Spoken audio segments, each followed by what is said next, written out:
Good evening everyone. আর আজকে সকাল থেকে না সেই লেভেলে ঘুমাচ্ছে না, কারণ কালকে ফাংশনে ঘুরে এসে তো এখন চলো নিচেতে যাবো, একটু চাটা খাবো, দেন তারপরে কী করবো না করবো তোমাদের সাথে সেটাও শেয়ার করবো।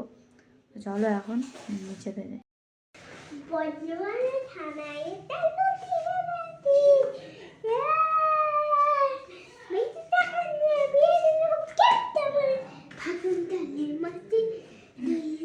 গানটাই পুরো ঘুরিয়ে দিতে চাই।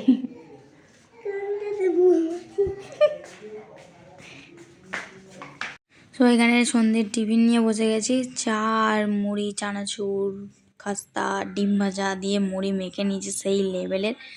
আর এখন খাবো, তো আমি একটু টিভির সামনে গিয়ে খাবো। চলো। আর দেখো এখানে আমি এসছি একটু গুড় জাল দেওয়া দেখতে, অ্যাকচুয়ালি গুড় নিতে এসছিলাম আর এসে দেখলাম যে গুড় জাল দিচ্ছে, তো অসাধারণ লাগছে। তো চলো আজকে ভিডিওটা এই পর্যন্ত, আবার দেখো তোমার সাথে অন্য একটা ভিডিওতে।